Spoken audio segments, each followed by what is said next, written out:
1 2 Nginibingelele ngiphinde nginamukele eMakhaya TV. Igama lami nguSithembiso wakwangobese, umfana waphansi le enquthu kwaNtombi iqoma ngegugu. Bafethu sisemakhaya TV siniphathela indaba ezenzeka emakhaya ezihlupha imindeni yasemakhaya, egcina zenza abantu ukuthi beyibulale, egcina zenza abantu ukuthi bobulala abanye abantu. Kanti inhloso yale show ukugwema izimo kanjalo, ukugwema ukuthi abantu beyibulale, ukugwema izitha, ukugwema ukulungisa amaphutha asenzeka, siwenze ngendlela eright, sikhombisa abantu ukuthi every time there's always a second chance. Noma ngathiwa yiphi lenkinga ekubona ngathi ixakile wena lapha ekhaya, la ngaphandle khona abantu abaneyinkinga engaphezulu kwakho.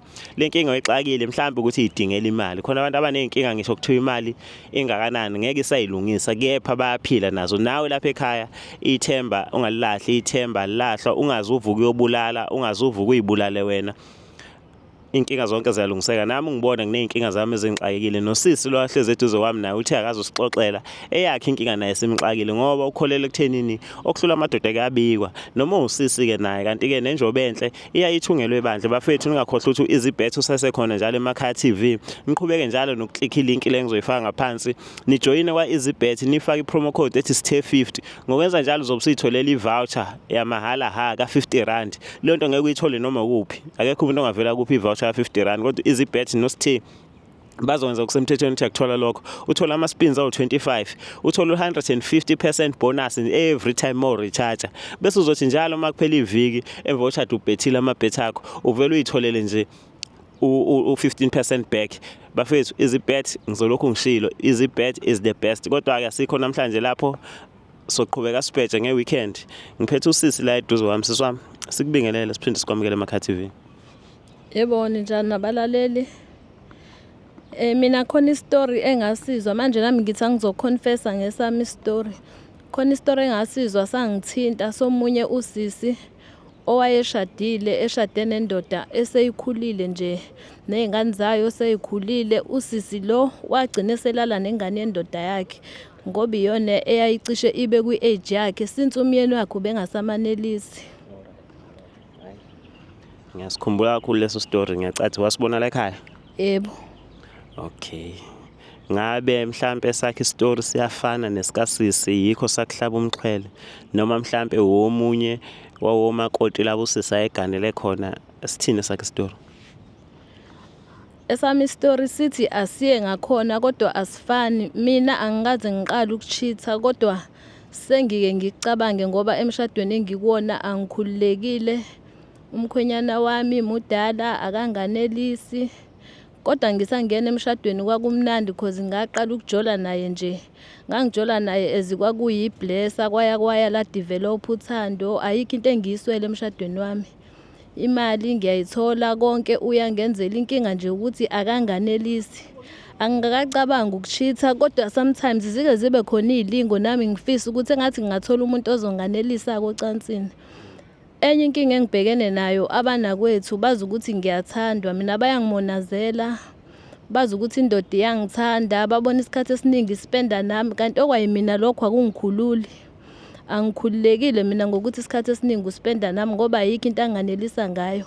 Ngize ngifise ngisho ukuxoxa nabo abanakwethu, mhlambe sixoxe nje omama, kodwa kubi ikona ukuthi bona bayangimonazela, bangifakela izichitho, bazi ukuthi mina indoda iyangithanda. Angazi ngingaphuma kanjani-ke esimweni esikanjalo, kodwa ukuchitha khona bengingakacabangi, kodwa nami ngiyababona phela ontanga bami abanganganelisa. Okay. Ngiyakuzwa sisi wami, usesithenjini nobaba usekhulile. Yebo. Ubaba akasanelisi ngokocansi.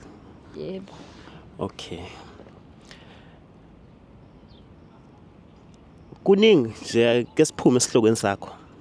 Kuningi ukuphawula okhona einkundleni zokuxhumana nemibono yabantu general. Nami ngineyami imibono. Kwesinye isikhathi sinokubuka einkundleni zokuxhumana ubaba engasho nokuthi mhlawumbe umkhulu awukukuhle kunje azowushaya.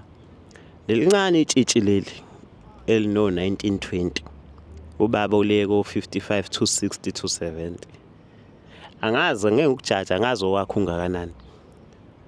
Kodwa mina ngiye ngizibuza ukuthi from the word go mawuyintombazane ubashiyelani ontanga yakho uye kumuntu osewubaba. Ekugcineni kuyi-nature yomuntu osaphila emhlabeni ukuthi noma yikuphi okwenzayo kuhamba igraph ishone phansi. Khona omunye umfethu oyethi mayethi ebona umuntu ogugile ethi iyalenda ibhanoyi, esho ukuthi ugcineni mawuzala isuka indiza uhambe ukhulu uhambe ekugcineni ibhanoyi izolenda. Zonke izinto zethu nabadlali bebhola mabedlala ibhola bayashisa oCristiano Ronaldo, kodwa manje iminyaka usuyabona hayi inkabi yona ikhathele manje akusafani. Qala ububona qala wayengavele bashijike bonke labantu abashiye, kodwa manje amandla aseyaphela nakumuntu owesilisa nowesifazane, ngoba nabesilisa asebebadala bathatha izingane beyishade. Umuzwa sethi hayi lo qala useyakhathala, kuthiwa abantu besifazane bakhathala kuqala. Ekugcineni nawe wesilisa uyakhathala, mayithatha lencane naye uzokhathala angasayinelisi lemncane, ekubeni wabaleka kulaba abathatha ebusheni bakhe esethi bayakhathala. Ngicathi ngelinye ilanga kufanele siyikhulume le ndaba le yokushadana neminyaka ukuthi ikahle kahle siyaneliseka na sonke, ngoba egcineni kube inkombane, omncane ekhomba omdala nomdala egcine ekhomba omncane ukuthi hayi angazi, kodwa akasibuye odabeni lakho sisi. Omama obafica emshadweni uthi bakushaya ngeichitho ngoba bethothi umyeni wakho uthanda wena. Nawe mawufika ngapha umyeni wakho akakwenzi lutho, awunelisekile. Mama bekubona ekseni bathi hey uMasibanibani uyadela yena ilale ngakwakhe indoda, nawe uyasho ukuthi kube nje ayilalanga nokulala. Kodwa egcineni ngikholela ukuthi abantu abathanda nawe bayaxoxa. Njengoba naqala nishelana naxoxa naze na decide ukuthi gananani. Usuke wamtshela nobaba ukuthi baba mina manginawe imizwa usikuhlezi 100%, kodwa ngiyengibona wena ngathi awuna ndaba. Ngike ngizame ukukhuluma naye ubaba ngalokho, kodwa nje indlela abeka ngayo uthi yena uyinkunzi. Kokunye kuyenzeka ubaba ayitshela ukuthi ushayile, lapho mina ngizwanga lutho, angibonanga lutho, angitholanga, anganelisekanga, akafikanga la bengifuna afike khona. Kodwa yena umyeni wami ngiyamthanda, kodwa futhi ngiyathanda ukuphuma kulento. Angazi noma ngingaphuma noma ngathola umuntu ozongijabulisa yini eceleni ngibuyele kuyena umyeni wami. Yena umyeni wami ngiyamthanda. Okay. Lento kanje siswa, mhlambe khona ipoint engiligejayo. Before ushada wasuke walala nabanye abafana abangontanga ngakho, ngoba egcineni umuntu obuka emakhaya uzoyibuza ethi mawuthi umyeni wakho yena uyayincoma ethi ushayile kanti wena uzwa umqhathanisa noba, ngoba egcineni ngicathi umuntu angakaze eshaywe ngempama mongamuthi qhwa uzobuza ubuhlungu baleyo mpama. Kepha umuntu ojwayele impama enkulu mongamuthi qhwa uzothi akusiyimpama lento, wena lapho usho ufika ngamshaya ngempama, kanti lo muntu uyasho ukuthi mina ngazi impama yangempela. Yeah, but yena umyeni wami ungithole sekhona umuntu engike ngalala naye and wayenganelisa ngendlela enganganeliseka ngayo nje. Nakuba ngize ngithole yena ubhutilo ngamthola nje for fun, ngitshela ukuthi ngiyazenzela nje, ngifuna imali, ngifuna izinto ezitheni eziphathekayo, kanti ngizogcina nami ke sengigaqela ngingena emshadweni. Kodwa nje khona embedeni hayi angikhululekile, noma mhlawumbe kwenza kona ukuthi vele sengiyalazi olunye ucansi oluhlukile kunalolu lwakhe angazi, kodwa nje ngize ngisole nokuthi mhlawumbe unoshukela noma ingoba usemdala angazi. Ekhaya kini since usuwalotsholwa bayithatha inkomo bakukhipha, usuke wabatshela ngesimo obhekane naso emshadweni, mhlawumbe khona udadewenu, khona uma wakho mayesekhona noma aunti nje amalungu omndeni khona usuke wahlala nabo abathe cha lana ngisakhona sengidibana nenkinga?